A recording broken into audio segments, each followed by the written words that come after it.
Hello mga kapodcast! Welcome sa isa na ng mga makabuluhang episode ng Tunay na Usapan, kung saan walang filter, walang halong arte, usapang totoo lang.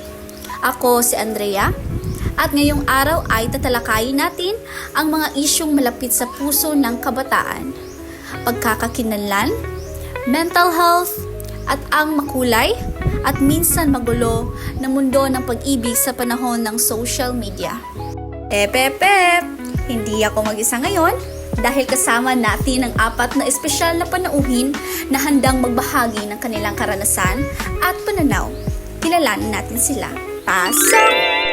Hi! Ako si Liza, second year HM student. Interesado ako sa kung paano naapektuhan ng social media ang self-image natin bilang kabataan. Hello, ako naman si Jeronimo.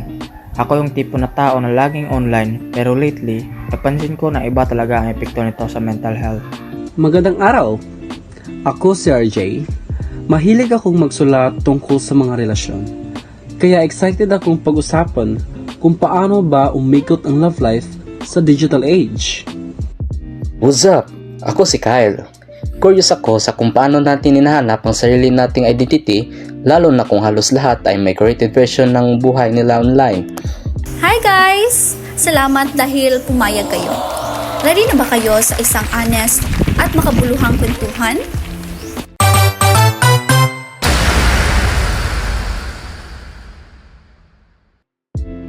Teka! Sandali. Bago tayo magsimula, ang tanong ko, ano nga ba ang pagkakilanlan para sa inyo sa isang mundong puno ng social media? Kayo ba ang ibig sabihin ng ako sa mga profile na kinakalakal sa internet?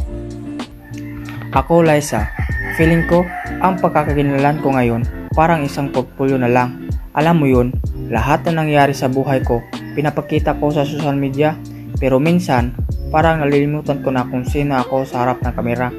Parang nawala ang real me sa lahat ng pagkakabraan ko sa online world. Oo nga Marco. Tapos may pressure pa, lalo sa mental health minsan.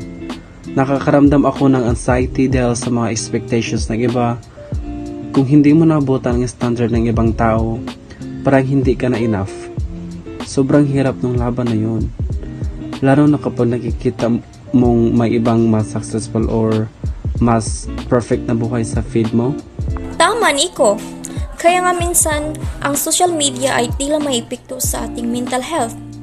Ang idea ng self-worth ay na-associate na natin sa likes, shares at comments.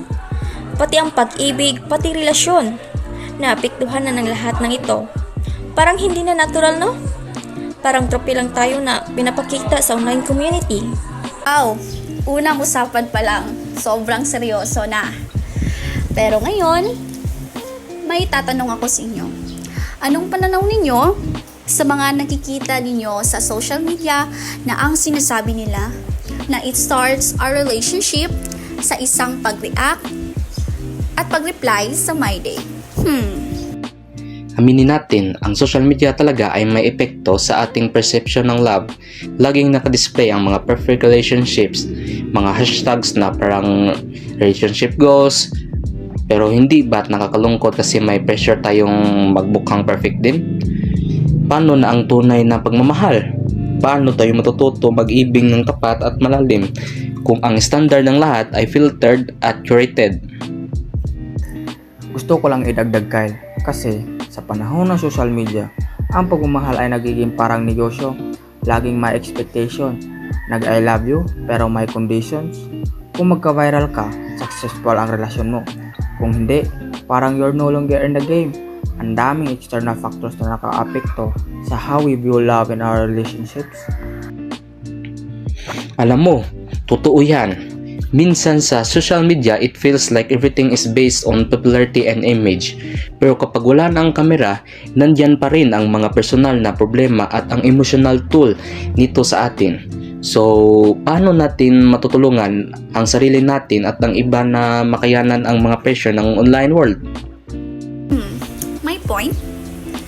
Sa totoo lang, di lahat ng pinapakita sa social media ay totoo. Kahit nga mga artista Artista nga sila, kaya lahat na pinapakita nila ay puro magaganda lang. Nakakalungkot man, Pero ang totoo, hindi rin natin maiwasan ang mga social media platforms na yan. Kung gusto nating maging masaya, kailangan nating matutunan kung paano maging mas conscious sa ating mental health. Hindi lahat ng nakikita natin online ay totoo. At hindi lahat ng pagmamahal ay #worthy. Mahalaga pa rin na mag-focus tayo sa ating sarili, sa ating tunay na pagkatao at pagmamahal. Tama ka, Liza. At sa dulo ng araw, ang tunay na pagkakailanlan ay hindi matutumbasan ng anumang like o comment. Lahat tayo ay may halaga at ang tunay na pagmamahal ay matatagpuan hindi sa social media, kundi sa ating mga puso. Kaya't mga kapodcast, tandaan, laging maglaan ng oras para sa inyong sarili. Magkakonekta tayo sa tunay na paraan, hindi sa pamagitan ng mga likes, kundi sa tunay na pagmamahal at respeto sa isa't isa. Hanggang sa susunod na episode, samahan nyo kami sa mas maraming kwento at talakayan. Maraming salamat! Very well said. Gusto ko lang mapasalamat sa ating mga panauhin ngayon na pumayag sila. At sana, maraming natutunan ang mga nakikinig ngayon. Huwag kalimutan na maging tunay sa iyong sarili. Dahil ikaw, sa lahat ng imperfection mo ay perfecto.